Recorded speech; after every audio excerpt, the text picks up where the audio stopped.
So I'm caught out because I haven't got her chart on. I didn't move fast enough, but I've got it on now. So let's get that up.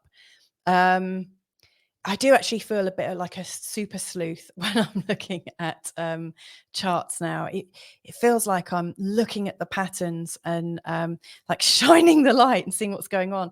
Now, what you might notice instantly with Darby's chart is that there's a mass of oppositions. Even if you've never looked at astrology before and seen things, you'll see that there's a definite, very strong pattern of reds, all showing up almost like a seesaw.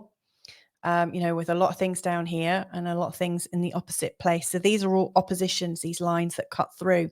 And with oppositions, as I was just expressing with the Mars and Saturn opposition that's coming up later this week, we have planets that are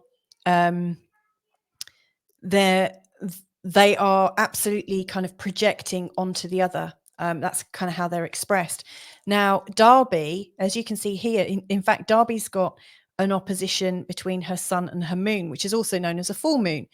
Now, like Penny has, like a traditional full moon would be, her sun is in the sign of Virgo, the moon would actually be in the sign of Pisces, but hers is out of the it's in an opposition. It's like they're about 180 degrees away from each other, but it's not in the actual opposite sign. So Darby's moon sign is in the sign of Aquarius, and then she's got a Virgo sun. Now this is really quite strong, because if you're an eagle-eyed astrology fan, you'll also notice these little patterns here, which I've spoken about quite a bit actually, very, very recently, because the North Node, this is the North Node here. It's like it's almost like a karmic portal or entryway, and we've got the South Node here. They're always in opposition, those two. So the North Node at the top is showing us the karmic direction that Darby's moving in, and also what she kind of struggles with. Like the North Node shows us what we always seem to be doing and trying to do, and going around in little patterns. We're not always relieved by it. And then the South Node shows what we've already come into this world really doing quite well, and for people that believe in past lives and future lives, the South Node might show some of the patterns that Darby's had in previous lives, if you believe in those. So this is showing where she has ease, and this is showing sometimes where she has a bit of difficulty, and things that need to come up again and again. Now, this is really unusual, but Darby also has, not only has she got the sun in a conjunction with her North Node, she's also got Uranus, which is an outer planet, in a conjunction with her North Node, it's a very tight conjunction, less than a degree between the two of them. So she's got a very strong karmic pattern playing out. Now, her Uranus, like Uranus represents where we are separated, and where we well, I think the North Node and Uranus often show us where we have very karmic lives with very strong starts and very sudden breaks, and it's very stoppy-starty. I know that's not exactly a word, but Uranus is very much a planet to do with big changes in consciousness is a huge one. Anything to do with electricity, and anything to do with the internet and downloads and everything sort of technological, is very much wrapped into this pattern with Darby that gives her a bit of a challenge, which is an interesting thing to note. And I'll go into this in a minute. But down here, she's got on her South Node, she's got her moon exactly on her South Node. Now, the moon represents our psyche and our intuition, and at some level, our mum, and the sun often represents our dad. It's interesting, her mum and dad are like showing poles apart. They might have had very, very different roles and very, very different personalities. It's also interesting that her South Node and her moon are in the sign of Aquarius. Aquarius, one of the planets that rules Aquarius is Uranus. So there's a very strong Uranus theme. And I would imagine that Darby appears to be a catalyst for change. in her own life, but I suspect that Darby, um, I don't want to say gets blamed or is the scapegoat for things, but it's almost like wherever Darby goes, energy is changing. It's like this crackling energy around her. And it kind of discharges off her. She might be very clumsy, for instance, um, but she's got kind of an interesting energetic, and people may well go through big periods of change through spending time with her, because it just feels like there is something very different and unusual about Darby. And we're all bouncing off each other, aren't we? We're always interacting in different ways. She might seem very much like out of this world, like she's not even really from here. It's like she's got a different energetic signature. And then we add in, I hope you don't mind me talking so openly about this, by the way, Darby. We've also got Chiron here now. Chiron and the moon and the south node is quite tricky. I know people, I've got some clients with the moon in a Chiron conjunction. Chiron is that planet that shows us where we're hurt, where we experience trauma. It can show us where we get ill again and again and again. And Darby's is in a conjunction with her moon. So to me, it feels like Darby has very, very strong emotions, and possibly a very strong and possibly emotional mum. And it's almost like you have a reaction to some of your mum's emotions, or maybe you have a condition that is related to your mum or the motherly line. It feels like there is something in that lineage that is playing out in your experience in this lifetime. So these are really, really big patterns going on. All of these planets in opposition, and like with your Chiron is also in opposition to Pluto. It's also in opposition to Uranus. You've also got Pluto and the Sun together, which shows a need for control, and possibly that your dad really likes control, and that everything is tried to be made safe.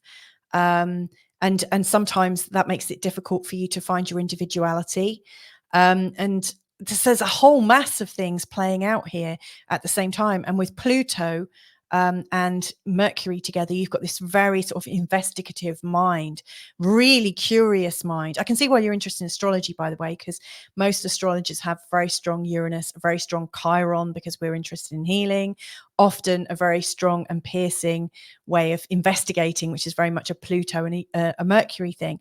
So these are all playing out. Now, I haven't actually spoken about what Darby was asking about, but she's got such an unusual chart that I just wanted to pay a bit of attention to it.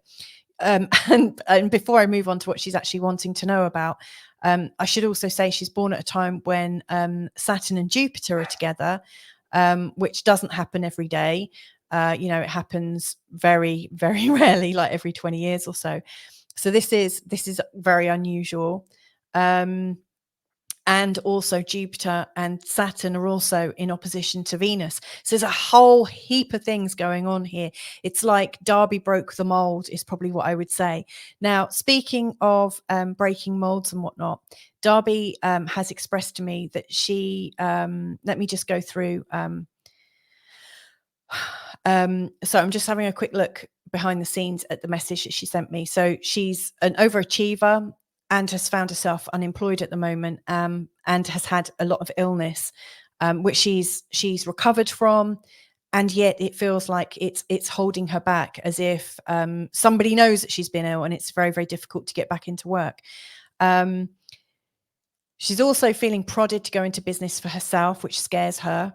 She's very intuitive, I should say so, really enjoying helping others and really needing an adventure and something.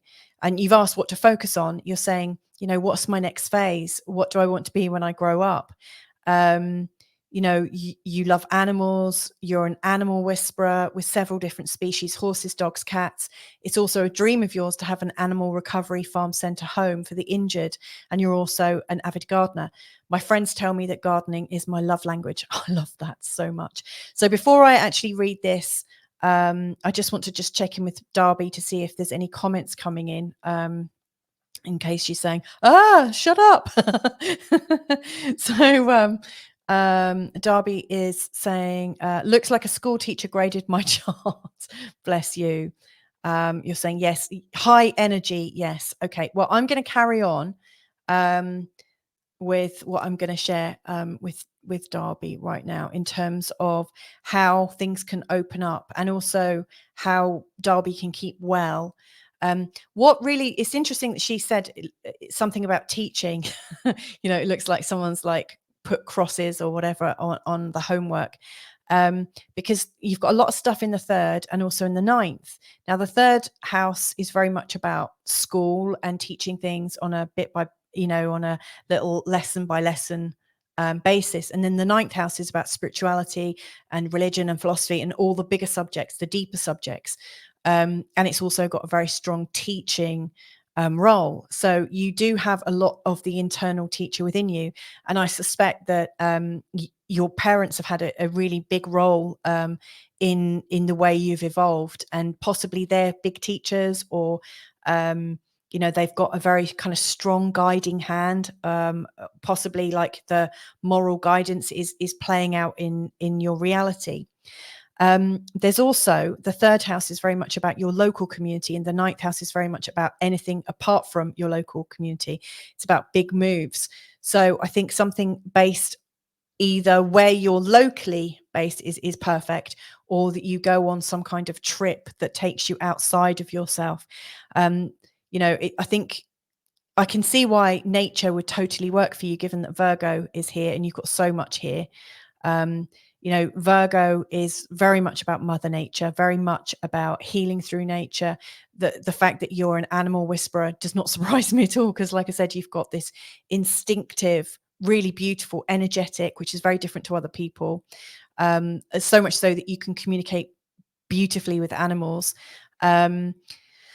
So I don't know. Now, like your sort of problem, or not problem, but the situations it's presenting right now is that it's difficult to find a way to support yourself in the way that you'd like to. And there's a couple of things playing out at the moment, and I can share with you, like Pluto here over your Jupiter is a little bit problematic. Now, the great news is that from October, Pluto is starting to move forwards again, and in January we'll be in the sign of Aquarius finally, and you can start to rid yourself of some of the feelings of trauma that have been going on over the last, I would say, definitely for 5 years, but probably beyond that, because Pluto, as it made an advance over your Saturn, and kind of danced around there for pretty much the last 7 or 8 years. Pluto will have when it goes over your Saturn. If you remember in the last section, I was talking about Saturn and how it represents our internal system, our bones, our muscles, our digestion, like how everything works and fits together. It's like your whole system had that sort of Pluto energy. And Pluto, if you think plutonium, it's like a nuclear energy. It wipes us out and we have to kind of rebuild ourselves. So Pluto here has been really working through you in terms of how you value yourself. These are happening in the second house of your chart, which is how do you value yourself? I really think that you've had to work very hard at that. Whilst Pluto's been doing that, he's also been in opposition to your Venus, which that would have made it feel very difficult. It would have felt difficult to feel intimate, almost like you've had to learn to be intimate with yourself again. You've had to learn how to really love yourself at a deep level. Now here we've got Saturn, which is a little bit problematic. Over definitely the last, Saturn moved into the sign of Pisces in March, and over Christmas was pretty much right here, just going over, like coming into a conjunction with your your south node and your moon. It would have reminded you of getting ill again, I would have said, over sort of Christmas, New Year and January. And right now he's doubling back over your Chiron, which is the wound. And so it feels like right now it's a bit raw. What I suspect happened is over Christmas and the New Year, you were reminded of how you were poorly. And then from March, you started to move forwards again, because Pluto went into the sign of Aquarius, and Saturn finally moved away from this really difficult area and started moving into the sign of Pisces, which would have been very beneficial for you. And then both of these are now going backwards and kind of tightening back to where they were. Very soon, it's going to ease up again. And, I really do think that by like Christmas of this year, you'll feel like you're starting to move away from that old feeling of I'm never going to get out of this pattern. Other things that are also going on, which is kind of difficult and a little bit challenging, is you've had Uranus getting closer to Ceres here. Ceres is about nature and what it is to be a woman, and how involved we can get in things. And so it feels like, as you've started projects and wanted to get going with a lot of things, it's almost felt like your energies have been scattered, like you've not been able to dive into something with great aplomb. And yeah, so there's a lot going on, and I just think this summer, like over this last month, it could have been quite interesting with these personal planets going over here, over your 8th house, because it would have brought up a lot of stuff around almost like embarrassment and shame and things that you would like to get some freedom from.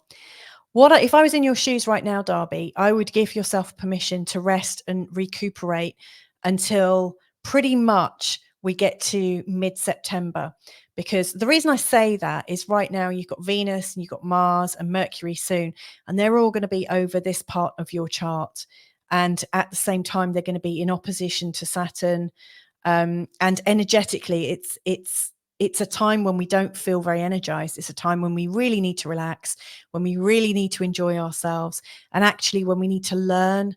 With all this stuff in the 9th house, it's the best time to learn, to study, to give yourself a break, to go on holiday somewhere, even if it's like an energy exchange. Like, for instance, is there somebody that you like? I'm guessing you're in touch with equestrian places, places with horses or donkeys or stallions or goats. And I can't remember what other species you talk with. Let me just look. Horses, dogs, cats. To me, it feels like what could be quite beneficial for you is that you kind of have a break from humanity and dive into the things that you really, really enjoy. And even if you're not getting paid at the moment, I think the most important thing is that you get the experience of the connection with the animals and get the experience of relaxing in nature a little bit. So if it's at all possible that you can take, the rest of the summer off, but do something that you really enjoy doing, like tending to a garden or some kind of, we have Workaway that you can go to, like Workaway, is it .org? I know it's an international company. And it's like an exchange where you can go and stay somewhere and do a little bit of volunteering.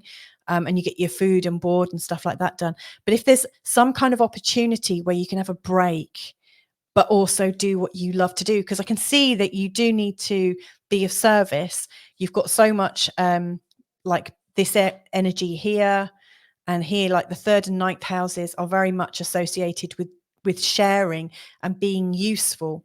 So I think the more you can do with being useful and enjoying yourself, the better things will be when life starts to pick up again. And I really do think that by the time the sun gets over here, which is at the end of September, all of these planets will have moved on to here and out of a particularly triggering phase. Do you notice that, there's a couple of times a year when your energy plummets and then it comes back again?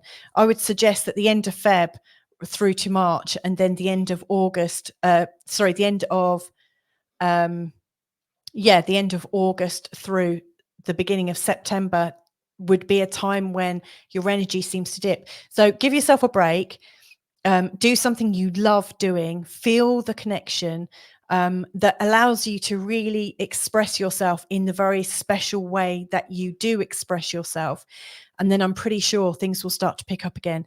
And I'm really happy within the community to also, if you're looking at times when you might be better to like apply for jobs and things like that, I'm happy to give some guidance around that. So I hope that's helpful. Also, in terms of what you might need to look at if ever you get ill again, I would really recommend that you get tested out for allergies to waves like microwaves, EMFs, and things like that. To me, it looks a lot like there's an electromagnetic stressing, which is probably another reason why you like being around animals and plants and nature, because there's less interference with your actual physical body, from outside emissions and things. So I would say, get away from the electricity, get as much off grid as you can. So anyway, I hope that's helpful to you, Darby. So let's just go back and see what else is coming up. Barry's saying that's fun. Penny's saying all those lines in Darby's chart. She's got a lot of red there. Bless her. Darby's saying, no, shut up. Don't shut up at all. That's good. All the red. Okay. So let's move on to the next thing.